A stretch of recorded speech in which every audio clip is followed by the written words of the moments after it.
श्री शिवाय नमस्तुभ्यं। ओम नमः शिवाय। ओम नमः शिवाय।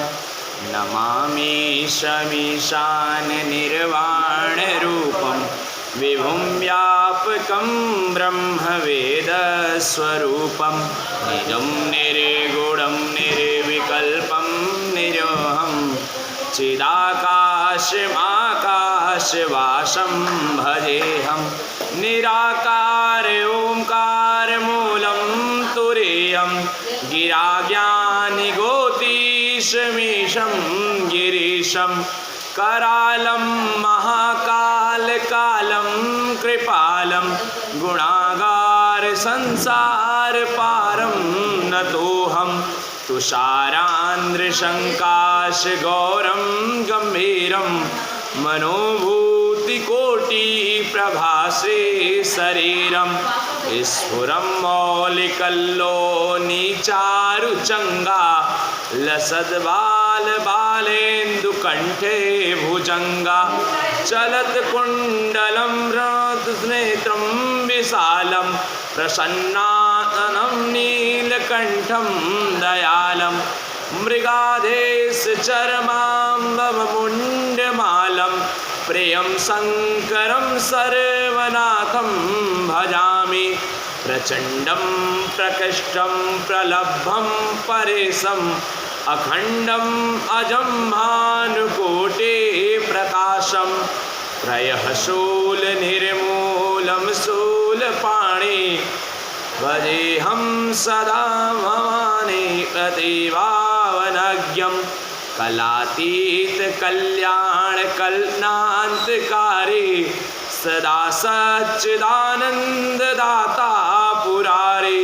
चिदानन्दसन्दोहमोहापहारी प्रसीद प्रसीद प्रभु मम तारी न यावद् उमानाथ पादारविन्दं भजन्ते लोके परे वा नराणां न तावत् सुखं शोकसन्तापनाशं प्रसीद प्रभु सर्वभूताधिवासं न जानामि योगं जपं नैव पूजा न तोऽहं सदा सर्वदा सम्भुतोऽम्यं जराजन्मदुःखो गतात्मानमानं प्रभो पाह्यापन्नमामीश शम्भो नमामीश शम्भो। रुद्राष्टकमिदं प्रोक्तं विप्रेण हरस्तुत्य ये पठन्ति नरा भक्तं तेषां शम्भो प्रसीदति। जय जय शिव, जय जय श्री बाबा गोस्वामी तुलसीदास महाराज की जय। जय जय श्री गिरिजापति दीन दयाल प्रभु तेरी सदा ही जय। ओम नमः शिवाय शिव। ओम नमः शिवाय। अथ श्री हनुमान वर्णमाल स्तोत्रारंभ श्री गणेशाय नमः। ओम अश श्री हनुमान वर्णमाल स्तोत्र मंत्र श्री रामचंद्र श्री वर्णमान हनुमान स्तोत्र मम देवता समस्त रोग नाथ आयु आरोग्य ऐश्वर्य अभिवृद्ध्यर्थम समस्त पाप क्षयार्थम सीतारामचंद्र प्रीत्यर्थम हनुमान वर्णमान स्तोत्र अहम करिष्ये। ओम हाम हेम ओम नमो भागवते श्री महाहनुमते प्रकट पराक्रम सकल दिग्मंडल यशो वेत वेदिकान जगत प्रियतम वज्रदेव रुद्रावतार लंका परिधान अमंगल विद्यमानंद शस्त्र कृतातम सीता स्वान वायुवाहन वायुपुत्र अंजनी गर्भस्वतम श्री राम लक्ष्मण आनंद कंदम कवि सैन्य प्रकार सुग्रीयास्तम कुमार ब्रह्मचार्य गंबरनाथ सर्व प्राप्त सर्व उच्चाटन डाकनी विध्वंस। ओम हाम हेम ओम नमो भगवते महावीराय सर्व दुख निवारणाय ग्रह मंडल सर्वभूताय सर्व पिशाच मंडल उच्चाटन भूत जर एकाहिक जर द्वाहिक जर त्राहिक जर चातुर्थिक जर संताप जर विश्व जर ताप जर महेश्वर जर वैष्णव राजर छेन धेन यक्ष ब्रह्म राक्षस भूत प्रेत पिशाच उच्चाटन उच्चाटन। ओम हाम हेम ओम नमो भागवते श्री महाहनुमते। ओम हाम हेम होम हेम होम ओम आम आम आम आम आम औ सव हे ओम हन हन हन हन हनुमते नमः। ओम नमो भगवते श्री महाहनुमते श्रवण चक्षुभूताना शाग्निडाग्न्या विष्णुदुष्टाजना सर्व विशरम हर हर आकाश भुवन भेदय भेदय छेदय छेदय मारय मारय रोकय रोकय मोदय मोदय ज्वालाय ज्वालाय प्रहाराचय प्रहाराजय सकलामादय भेदय भेदय। ओम हाम हेम ओम नमो भगवते महाहनुमते सर्वग्रह उच्चाटन परम बलम चोभय चोभय सकल बंधन मोक्षण मोक्षण कुरु कुरु श्री सोलो घर गुल्म सोल सर्व सोल निर्मूलम निर्मूलम नाग प्राशांत वासुकी तच्छ कर कोटक कालिया नाग जगतम बिलगत त्राते जग दिवाग जग सर्व निश कुरु कुरु स्वाहा राज भय चोर भय पर तंत्र पर यंत्र पर विद्या छेद छेद स्व मंत्र स्व विद्या प्रागट प्रागट सर्व अरिष्टान नाशय नाशय सर्व शत्रु नाशय नाशय असाध्य साध्य ओम फट स्वाहा हरि ओम तत्सत इति श्री विष्णुकृत हनुमान बोल सियावर रामचंद्र की जय। पवन सुत हनुमान जी महाराज की जय। जय श्री हरि जय जय श्रीमन्नारायण जय जय गोविंद जय जय गोपाल जय जय शिव जय जय माँ जगदम्बा त्राहि माम शिव नमो नमः। श्री शिव महापुराण रुद्र संहिता श्री पार्वती खंड 44वां अध्याय वर आगमन वर्णन। प्रभु शंकर जी सबको आनंदित करते हुए गण देवता सिद्धि मुनियों के साथ हिमाचल के घर निकट पहुंच गए। इधर मैना माता भी सभी स्त्रियों के साथ मिलकर झटपट घर आ गई और तभी भगवान शिव जी के लिए आरती सजाने लगी और सब मिलकर द्वार पर आ गई। सभी स्त्रियां भगवान शिव भी पहुंचाए और उनकी इस समय शोभा करोड़ों कामदेव के समान इतने सुंदर प्रतीत थे कि उस करोड़ों काम असफल दिखते थे। प्रभु शिव जी ने प्रथम पार्वती जी के बताए हुए रूप को मैना को दिखाया था। प्रेम से मैना ने आरती की रीति करके आनंद पूर्वक मैना ने आरती की और आनंद पूर्वक मैना भीतर चली गई। लड़कियां भगवान शिव की शोभा देखकर बोली, सखियों इस प्रकार का सुंदर वर तो हमने किसी के विवाह में देखा ही नहीं है। पार्वती तो धन्य है जिनको इतने सुंदर पति प्राप्त हो रहे हैं। ब्रह्मा जी बोले, नारद उस समय हिमाचल के घर आनंद ही आनंद था। उसके बाद श्री महादेव जी के साथ आए हुए सभी बाराती उपयुक्त स्थान रहने के लिए चले गए। हिमाचल राज अपने घर पहुंचे। उनके बाद जगत की माता श्री पार्वती सभी देवताओं को पूजने के लिए घर से बाहर चली। श्री पार्वती जी दर्शन के समस्त देवताओं ने सिर झुकाकर नमस्कार किया। भगवान शंकर ने भी पार्वती जी को देख लिया और उन्हीं को श्री पार्वती जी साक्षात सती के रूप में दिखाई दी। इधर श्री पार्वती कुल देवों का पूजन करके ब्राह्मणों स्त्रियों के साथ लौट कर घर आई। बोलो आदि शक्ति जगत जननी माता पार्वती की जय। 45वां श्री शिव पुराण रुद्र संहिता पार्वती खंड। ब्रह्मा जी बोले, नारद उधर हिमाचल ने भगवान शिव जी का वेद विधि पूर्वक उपवीत संस्कार कराया। फिर भगवान शिव द्वारा दिए गए वस्त्र आभूषण धारण किए, जिन्हें धारण करके पार्वती माता की शोभा निरख उठी। श्री गर्ग जी ने हिमाचल से बोले, पर्वतराज लगन का समय निकट है, आप शंकर जी को बुलाइए। हिमाचल ने ब्राह्मणों को सदाशिव को बुलाने के लिए भेज दिया। ब्राह्मणों ने जाकर भगवान शिव तथा भगवान विष्णु भगवान ब्रह्मा सभी देवताओं को कहा कि कन्यादान का समय निकट है, आप कृपा करके शीघ्र पधारें, ऐसा हिमाचल ने कहा है। शिव जी ने झटपट लोक रीति के अनुसार उबटन आदि लगाकर स्नान किया। फिर सिंदूर सुंदर वस्त्र धारण आदि करके वृषभ पर सवार होकर चल दिए। घर पधारे मैना ने ब्राह्मण स्त्रियों के साथ तथा अन्य सौभाग्यवती महिलाओं के साथ मिलकर भगवान शिव जी की आरती उतारी। आचार्य बने हुए ब्राह्मण ने मधुपर्क हिमालय से दिलाया। तब आभूषणों से भूषित अपनी पुत्री को हिमालय लेकर आए।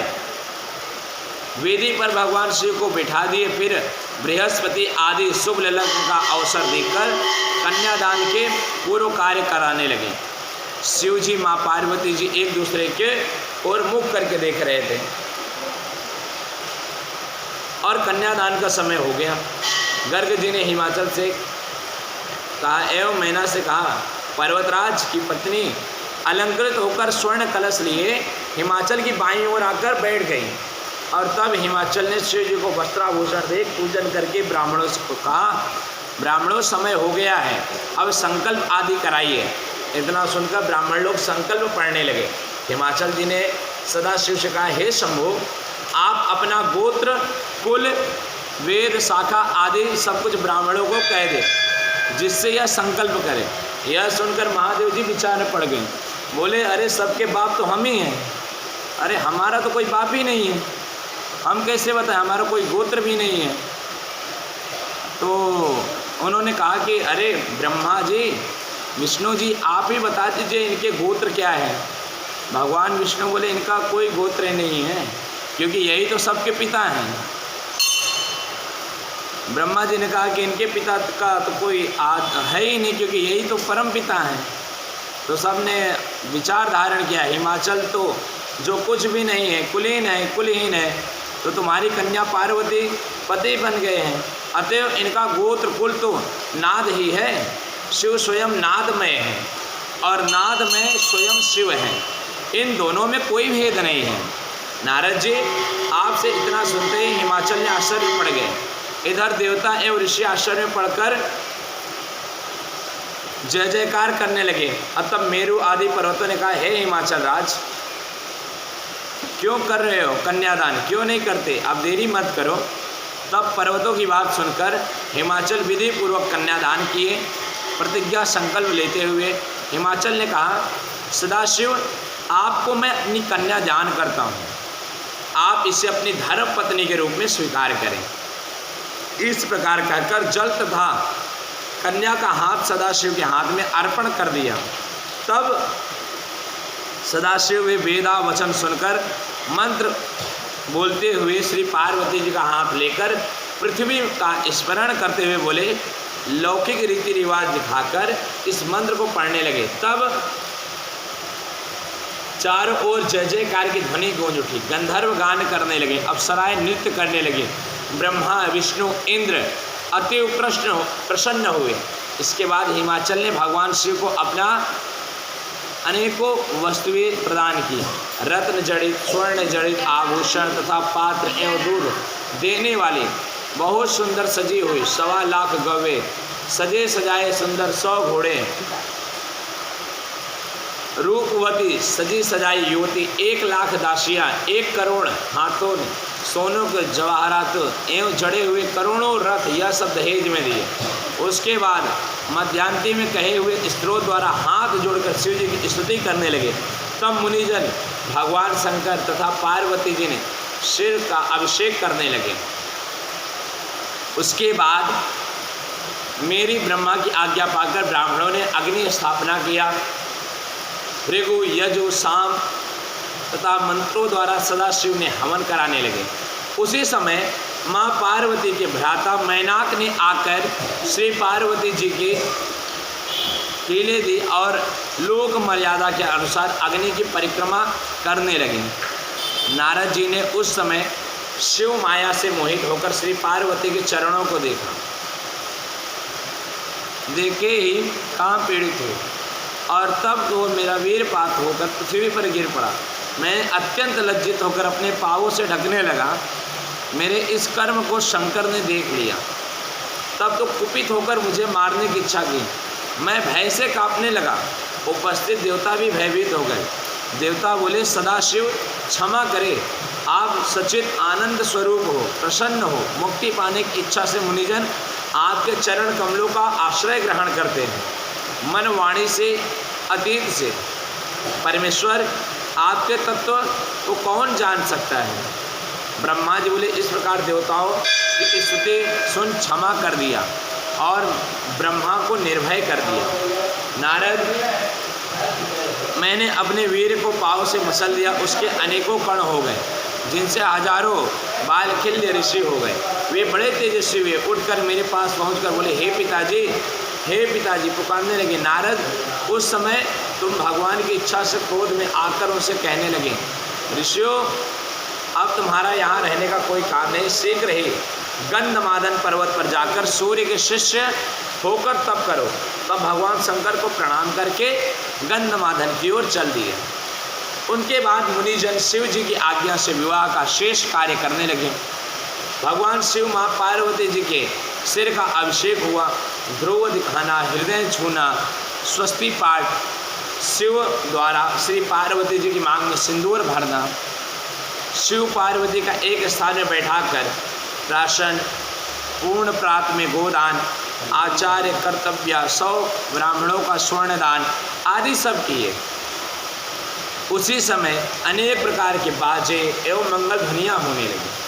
तब दोनों को पुरनारिया कुहवर ध्यान में ले जाकर लोकाचार रीति कराए, वशालय में ले गए। वहाँ लोक मर्यादा के अनुसार ग्रंथ विमोचन आदि लौकिक रीति कराई गए। उसी समय सदाशिव माँ पार्वती की शोभा देखने योग्य थी। उस समय शिव पार्वती की शोभा अत्यंत मनमोहक थी। सरस्वती, लक्ष्मी, सावित्री, जानवी, अदिति, सची, लोपामुदा, अरुंधति, अहिल्या, तुलसी, स्वाहा, रोहिणी, सतरूपा, संज्ञा आदि 16 दिव्य स्त्रियां भगवान शंकर होते तब तो अपने चंद्रमुखी पार्वती जी की प्राप्त कर ली है। इनके चंद्रमुख को देखकर संतप्त हृदय के शीतल करो। लक्ष्मी ने कहा, हे देवों के देव, अब तो लज्जा का ही सुंदर श्री पार्वती जी को हृदय से लगाओ। इसी से विरह में आप कष्ट पाते रहें। उस प्रियतमा के मिलने पर लज्जा कैसी? सावित्री बोली, अब तो श्री पार्वती जी को भोजन कराकर ही भोजन करना होगा। श्री पार्वती जी को कपूर वरास युक्त तांबूल भी अर्पित करना होगा। जानवी बोली, हे महादेव, स्वर्ण जैसी सुंदर श्री पार्वती जी के केस धोना एवं श्रृंगार करना भी आपका कर्तव्य है। सभी बोली, हे सदाशिव, जिनको पाने के लिए आप विलाप करते करते रात दिन गुजारते थे और उनको पा लिया है, अपनी छाती से क्यों नहीं लगा रहे हो? अरुंधति ने कहा, इन सती सुंदरी को मैंने आपको दिया है, अब उन्हें आनंदित होकर रतित कर दें। अहिल्या बोली, शंकर जी, आप वृद्धावस्था को त्याग कर जवानी में आ जाओ। इससे मैना को भी मालूम हो गया है आप पार्वती के अधीन हो। माता तुलसी ने कहा, आपने तो काम को भस्म करके पार्वती जी को प्राप्त किया, फिर क्यों पार्वती के पति बने? स्वाहा ने कहा, सदाशिव, इस प्रकार स्त्रियों के कथन से आप क्रोधित मत होना। विवाह काल में स्त्रियां ऐसी हंसी क्रिया तो करती ही हैं। वसुंधरा ने कहा, आप भावों के ज्ञाता हो। काम पीड़ित स्त्रियां भोग बिना प्रसन्न नहीं होती। आप श्री पार्वती जी को रति प्रदान कर प्रसन्न करो। ब्रह्मा जी बोले, नारद, भगवान शंकर आप लोग को जगत पिता हैं, जगत माता होते हुए पुत्रों के सामने इस प्रकार चंचल तथा निर्लज्ज वचन क्यों कह रही हो? इस समस्त स्त्रियां भगवान शंकर के वचन सुन के शर्मा गई और उसी समय रति शंकर के समीप आकर बोली, शंकर जी, आप तो अब पार्वती के पति बन गए, किंतु मेरा पति तो आपने भस्म कर दिया था। अब तो मुझे मेरा पति देकर मेरा पाप क्षमा करो। ब्रह्मा जी बोले, हे नारद, इस प्रकार के वचन कहकर रति कामदेव की और श्री महादेव जी के आगे प्रार्थना करने लगी। कहे, हे स्वामी, मेरा कल्याण करो, और साथ मिलाप करके रोने लगी। उनका रुदन सुनकर सरस्वती माँ आदि सभी देव नारियाँ रुदन करती हुई शिव जी से प्रार्थना करने लगी कि हे दीनानाथ, आप अवश्य काम को जीवित करें, तभी तो आपको रति विरह का सुख मिलेगा। इतना सुनकर भगवान शंकर ने कृपा दृष्टि द्वारा जो ही उन्हें भस्म पोटली की ओर देखा तो उस समय कामदेव जीवित होकर बाहर निकल आए। यह देखकर रति को परम आनंद की प्राप्ति हुई। कामदेव ने सदाशिव को प्रणाम किया। प्रसन्न होकर भगवान शंकर बोले, मैं तुम दोनों पर प्रसन्न हूँ, जो मन चाहो वो वर मांगो। इतना सुनकर कामदेव बोले, भगवान, यदि आप मुझसे प्रसन्न हो तो पहले मेरे अपराध को क्षमा करो, फिर मैं आपको, आपके भक्तों को मेरा प्रेम और आपके चरणों में मेरी भक्ति को स्वीकार करने का वरदान दो प्रभु। सदाशिव कहे कि हे काम, तुम पर प्रसन्न हो और निर्भय निचरण करो। ब्रह्मा जी बोले, नारद जी, यह सुनकर कामदेव जब बाहर आए, देवता ने उन्हें देखकर प्रसन्नता पूर्वक कहा, कामदेव आप धन्य हो, भगवान शिव आपसे प्रसन्न है, आपको जीवित कर दिए। और इस प्रकार सम्मान करके विष्णु आदि सभी देवता अपने अपने स्थान पर बैठ गए। भगवान शंकर से आज्ञा लेकर सदाशिव वहाँ जाने, तब माता मैना ने हिमाचल की आज्ञा पाकर भगवान शिव से जनवासे को गए। ब्रह्मा विष्णु एवं समस्त मुनियों को प्रणाम किया। हिमाचल ने अपना आगमन साफ कराया और लिपवाया। उसके बाद अपने पुत्र एवं अन्य पर्वतों को भगवान शंकर के पास भेजा। वे जाकर कहने लगे, हे परमेश्वर, हे परमपिता, आप कृपा करके विष्णु, ब्रह्मा, ओम आदि समझ देवताओं एवं ऋषि मुनियों को साथ लेकर भोजन के लिए पधारे। इस प्रकार सभी देवताओं को साथ लेकर सदाशिव भोजन करने पधारे और हिमाचल ने आए हुए सभी देवता एवं भगवान शंकर का आदर सत्कार किया। भोजन के लिए बिठाया गया। नाना प्रकार के भोजन परोसकर सबसे भोजन करने की प्रार्थना की। तब तो भगवान शंकर के साथ हंसी करते करते भोजन करने लगे। उसी समय देवराज इंद्र, लोकपाल की अलग पंक्ति, भृगु आदि ऋषिगणों ने अलग पंक्ति बना ली। ब्रह्मा विष्णु शंकर के पास बैठे हुए नारद जी सभी बरातियों की तृप्ति के साथ भोजन किए। आचमन आदि करके विश्राम स्थल पर चले गए। और तब मैना माँ की आज्ञा लेकर नगर की स्त्रियां वार्षिक महोत्सव करने के लिए भगवान शंकर को न जानने दिया और सदाशिव रत्न जड़ित सिंहासन पर बैठे और निवास भवन की ओर देखने लगे। वहाँ सैकड़ों रत्नों के दीपक जगमगा रहे थे एवं रत्न जटित कुंभ तथा पात्रादि तथा स्थापित थे। इस प्रकार के सुंदर भवन को देखकर शंकर जी वहाँ रत्न जड़ित पलंग पर सो गए। हे नारद, रात्रि के समय इस प्रकार बीत गई। प्रातः काल हुआ तो अनेक प्रकार की बाजे बजने लगे। सारे देवता उठे, आनंदित होकर अपनी अपनी सवारी सजाकर कैलाश जाने की तैयारी में लग गए। भगवान शंकर के पास श्री विष्णु जी ने धर्म को भेजकर धर्म जाकर सदाशिव से प्रार्थना करके बोले, हे महादेव, कृपा करके आप जनवासे में पधारे। सभी देवतागण आपकी ओर देख रहे हैं। इतना कहकर सदाशिव ने धर्म से कहने लगे, हे धर्मदेव, तुम जाओ, मैं अभी आ रहा हूँ। यह कहके उनसे भेजा और अपने मन में जाने की इच्छा की। नगर की स्त्रियों को जब पता लगा तो वे वहाँ आ गई, मंगल गीत गाने लगी। भगवान शंकर अपना प्रातः काल का नित्य कर्म करके मैना से आज्ञा मांगकर जनवासे में आगमन किए। वहाँ ऋषि मुनियों एवं मुझे सभी प्रणाम करके बैठ गए। इसके बाद भगवान विष्णु आदि देवता एवं ऋषियों ने अपना अपना आवश्य कर्म करके हिमाचल से विदा करने के लिए लगे। तब नगर की सभी स्त्रियां हिमाचल में जनवासे में जाकर सदाशिव से बोले, ईश्वर, प्रार्थना यह है कि इन बरातियों के साथ आप यहाँ कुछ दिन निवास करें। आपके दर्शन हम आनंदित हो गए। ब्रह्मा बोले,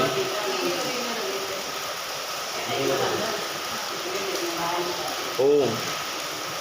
इस प्रकार हिमाचल ने शिव जी को कुछ दिन और ठहरने का आग्रह किया। तब सदाशिव देवताओं के साथ मिलकर कहने लगे, हे शैलेंद्र, आप धन्य हो, आपकी कीर्ति महान है, आप धर्म मूर्ति हो, त्रिलोकी भर में आपके समान कोई नहीं है। देवताओं ने कहा, तुम्हारे द्वार परम ब्रह्म भगवान शंकर अपने दासों के साथ पधारे हैं। उन्हें सभी प्रकार से पूजन प्रसन्न किया। ब्रह्मा जी बोले, तब बाजे बजने लगे, अमंगल गीत होने लगा, अप्सराएं नाचने लगी, मागध आदि गण गान करने लगे। साधक आदि गणगान करने लगे। भगवान शंकर ने हिमाचल के प्रति जाने के लिए प्रार्थना सहित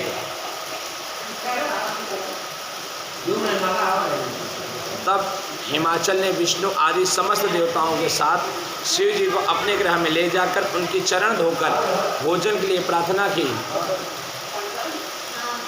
उन सब को आसन बिठाया। इधर नगर की स्त्रियां मंगल गीत गा रही थी। गुण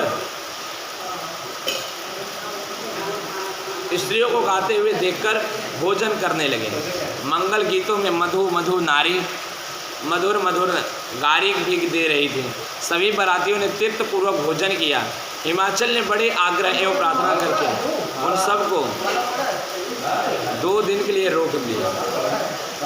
तब सब देवता भोजन करके निवास स्थान को गए। इस प्रकार हिमाचल ने 2-2 दिन करके अत्यंत प्रेम पूर्ण वचनों द्वारा सभी को बहुत दिनों तक न जाने दिया। उसके बाद सारे देवताओं ऋषियों को हिमाचल के पास भेजा। उन्होंने जाकर कहा, हिमाचल जी, भगवान शंकर आज ही कैलाश जाने का निश्चय कर चुके हैं। यह सुनकर मैना अत्यंत व्याकुल हो गए। बड़े उच्च स्वर में रुदन करती हुई सदाशिव से बोली, हे कृपानिधि, मेरी प्रार्थना है कि यह पुत्री पार्वती आपकी जन्म जन्मांतरों से दासी है, आपकी सेवा करेगी, इसका पालन करते रहना प्रभु। श्री पार्वती जी का हाथ शंकर जी के हाथों में सौंपते हुए मैना रोने लगी और भगवान शंकर से मैना इस विषय में बहुत कुछ समझाया। फिर मैना तथा हिमाचल आज्ञा लेकर जाने को तैयार हो गए। उसी समय ऋषियों ने कहा कि हे हिमाचल जी, पुत्री पार्वती का शीघ्र तैयार करके भगवान शंकर के साथ भेजने की कृपा करें। इतना सुनकर पर्वतराज अत्यंत व्याकुल हो गए। फिर मैना ने श्री पार्वती जी को भेजने के लिए कहा।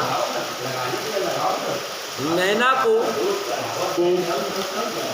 हर्ष हुआ और उदासीनता भी श्री पार्वती जी का सुंदर श्रृंगार किया। तभी मैना के कहने को एक ब्राह्मण की पत्नी आकर श्री पार्वती जी को पतिव्रत धर्म की शिक्षा देने लगी और कहा कि हे पार्वती, जो स्त्री पतिव्रत धर्म वाली होती है वे धन्य है, समस्त पापों को नाश करने वाली तथा दोनों कुलों को तारने वाली होती है। जो स्त्री अपने पति में साक्षात ईश्वर समझकर उनकी सेवा करती है, उन्हें इस लोक में आनंद की प्राप्ति होती है, अंत में सद्गति प्राप्त होती है। पार्वती पतिव्रता स्त्री पति के भोजन करने के बाद भोजन करें, पति के सो जाने के बाद सोवे। क्रोध एवं प्रसन्न से पति का नाम मुख से कभी नहीं बोलना चाहिए। पति क्रोध में आकर अगर कुछ भी कहे तो सहन कर लेना चाहिए। उत्तर में मरो मारो ऐसा शब्द न कहें। स्वामी, मेरा आप सभी अपराध क्षमा करो, इस प्रकार कहती रहना। पति के बुलाने पर सभी काम को छोड़कर पति के पास चली जाना। उसकी आज्ञा सबसे बड़े प्रेम से पालन करना। पतिव्रता कभी द्वार पर खड़ी होकर किसी दूसरे के घर बिना कारण नहीं जाना। अपने घर की वस्तुएं धन आदि किसी को भी न देना। पति के सेवन की चीज़ें ठीक समय पर यथा स्थान पर संभाल कर रखना। पुत्री, काम काज में चतुर रहो। पति की आज्ञा का पालन करना पतिव्रता का मुख्य धर्म है। आज्ञा के बिना तीर्थ यात्रा, खेल तमाशे किसी स्थान पर नहीं जाना। तीर्थ स्नान की इच्छा पति के चरण धोकर ही उन्हें पान करना और उनका तीर्थ हो जाना। अपने पति की आज्ञा पाकर पति के झूठे अन्न को परम प्रसाद समझकर उसे ही ग्रहण करना। श्राद्ध आदि पर्वों में भी बांट कर न खावे, किंतु पति का जूठन खाना ही सर्वोत्तम है। किसी भी चीज के लिए पति से झगड़े नहीं करना और बहुत ही खर्च करावे ऐसी स्त्री उत्तम नहीं है जो पति को बहुत खर्चा कराए। पार्वती जी, पति की आज्ञा के बिना पतिव्रता कोई भी उपवास व्रत आदि ना करे। पति जैसा कहे वही करना चाहिए। अपने हट से व्रत करने वाली स्त्रियों को कोई भी फल नहीं मिलता, फिर भी अंत होने में नरक में जाती हैं। सुख में बैठे हुए सोते पति को कभी न उठावे, दुखी, नपुंसक, धनहीन, दीन, रोगी, वृद्ध किस अवस्था में पति क्यों न हो, पतिव्रता उनका त्याग कभी नहीं करे। मासिक धर्म में आकर स्त्री अपने पति के 3 दिन मुख न दिखाए। यह जब तक शुद्ध स्नान नहीं कर लेती तब तक उसका पति वचन भी न सुन सके। तीसरे दिन बाद शुद्ध होकर पहले पति का दर्शन करे। पति यदि कहीं चला जाए तो उसके रूप को ध्यान करके सूर्य भगवान का दर्शन करे। सिंदूर आदि सुहाग की वस्तु धारण कर अपने पति के दीर्घ आयु के लिए कामना करती रहे। धोबिन, शूद्र, व्यभिचारिणी आदि नीच स्त्रियों को अपनी सहेली नहीं बनावे। पति से लड़ने वाली एवं शत्रुता रखने वाली स्त्री से बोलने तक नहीं, एकांत में कभी अकेली न रहें। कभी भी नंगे पांव स्नान भी वस्त्रहीन कभी नहीं करना चाहिए। पति की इच्छा होने पर ही पत्नी से स्मरण करें। स्मरण रमण समय ही पति से छोड़ता तथा कर सकती है और समय में नहीं, सदा पति के अनुकूल चले, उसके उदास और सुखी रहने पर सुखी रहे। सुख दुख दोनों में ही पति के सम्मुख विमुख हो तथा ब्रह्मा, विष्णु, महेश से भी अपने पति को विशेष समझना।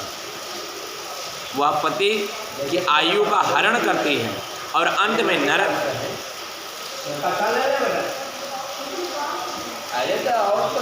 जो स्त्री अपने पति के कुछ कहने पर क्रुद्ध हो जाती है, तीखा कटु उत्तर देती है, ऐसी स्त्रियां निर्जन वन में गीदड़ों को जन्म देती हैं।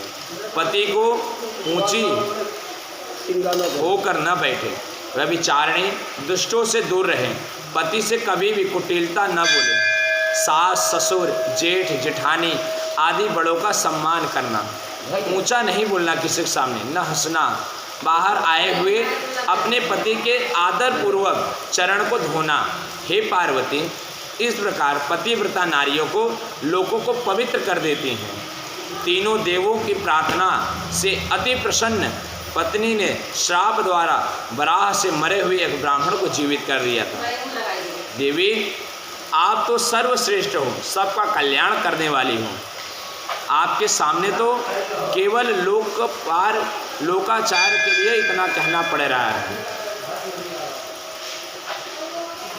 इसके बाद उस ब्राह्मण की पत्नी ने मैना पार्वती जी को भेज देने के लिए कहा। यह सुनकर प्रेम विवाह होकर मैना ने उनके वचन के अनुसार श्री माँ पार्वती जी को हृदय से लगा धैर्य के साथ विदा करने लगे, किंतु धैर्य से बांध टूट गया और ऊंचे स्वर में रोने लगी, रुदन करने लगी। उसी प्रकार सभी स्त्रियां अचेतन हो गई। स्वयं योगेश्वर महादेव जी चलते समय रुदन करने लगे। पशु पक्षी आदि का तो कहना ही क्या। उसी समय पर्वतराज हिमाचल अपने पुत्रों, मंत्रियों, ब्राह्मणों के साथ वहां आ गए। मोह के कारण, प्रेम के कारण अपनी पुत्री को हृदय से लगाकर रोने लगे। उनके बाद ज्ञानी तत्व पुरोहितों ने सबको अध्यात्म ज्ञान द्वारा समझाया, जिससे कुछ समय के लिए शांत हो गए। जबकि माँ पार्वती भक्ति के साथ पिता, भाई, गुरुजनों को प्रणाम किए और लोक नीति के अनुसार अचानक ही रोने लगी। और माँ पार्वती जो ऊंचे स्वर में रोने सुन के जितनी भी नगर की नर नारी थी सब रोने लगी। अतः ब्राह्मण लोगों ने धैर्य दिया, यात्रा का शुभ लग्न बताने से कहा।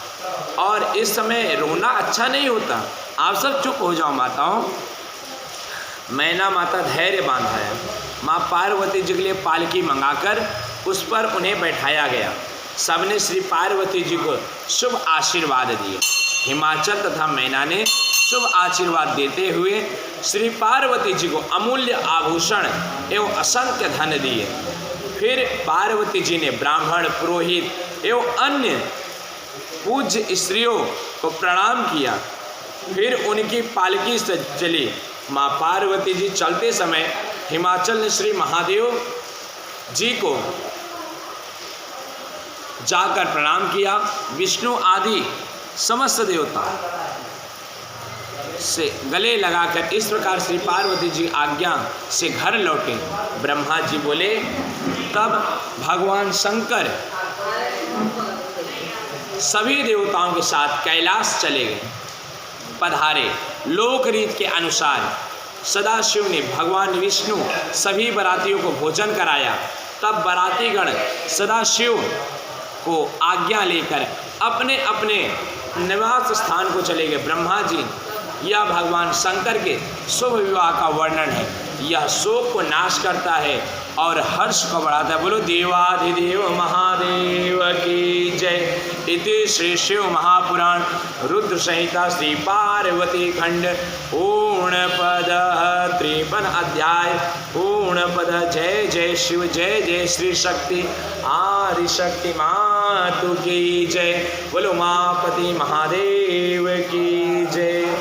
ओम नमः शिवाय, ओम नमः शिवाय, हरि ओम नमः शिवाय, हरि ओम नमः शिवाय, ओम नमः शिवाय, हरि ओम नमः शिवाय, ओम नमः शिवाय, ओम नमः शिवाय, हरे हरे भोले नमः शिवाय, ओम नमः शिवाय, ओम नमः शिवाय, हरे हरे भोले नमः शिवाय। श्री पार्वती पति नमः शिवाय, ओम नमः शिवाय, ओम हरे हरे भोले नमः शिवाय। श्री पार्वती पति नमो नमः, ओम नमः शिवाय, ओम नमः शिवाय, हरे हरे भोले नमः शिवाय। श्री पार्वती पति नमः शिवाय, ओम नमः शिवाय, नमः शिवाय। श्री पार्वती पति नमः शिवाय, ओम नमः शिवाय, ओम नमः शिवाय, हरे हरे भोले नमः शिवाय। गौरा तू बड़ भागिनी कौन तपस्या की, गौरा तो बड़ भागिनी कौन तपस्या की, जो देवन के देव हैं वो तेरे आधे, पर छन कर पुण्यारती देवू नजर उतार। गौरा तू बड़ भागिनी कौन तपस्या की, जो देवन के देव हैं वो तेरे आधीन, वो तेरे आधीन। ओम नमः शिवाय, ओम नमः शिवाय, हरे हरे भोले नमः शिवाय, ओम नमः शिवाय, ओम नमः शिवाय, हरे हरे भोले नमः शिवाय। श्री पार्वती पति नमो नमः, ओम नमः शिवाय, ओम नमः शिवाय, हरे हरे भोले नमः शिवाय, ओम नमः शिवाय, ओम नमः शिवाय, हरे हरे भोले नमः शिवाय। जय जय श्री हरि, जय जय श्रीमन्नारायण भगवान की जय। जय शिव। ओम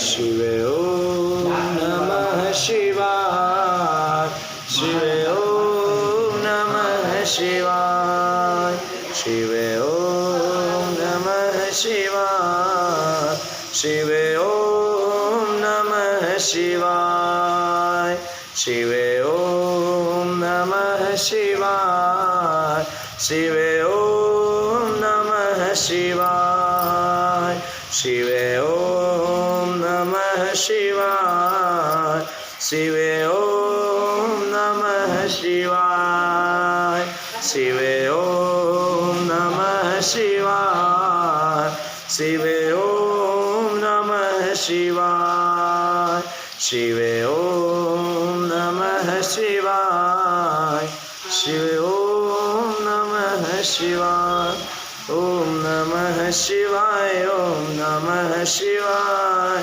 हर हर भोले नमः शिवाय। आज शिव महापुराण में 2 संहिताएं पूर्ण हो चुकी हैं। विश्वेश्वर संहिता, रुद्र संहिता। रुद्र संहिता के दोनों खंड सती खंड, पार्वती खंड। कल श्री शिव महापुराण में रुद्र संहिता कुमार खंड आगे बढ़ेंगे। आज रामचरितमानस में शिव विवाह की कुछ चौपाई लेते हैं। समाप्त हो गया है शिव पुराण। रामायण में शिव विवाह का प्रसंग, शिव विवाह का रामायण। हाँ ये पूर्ण।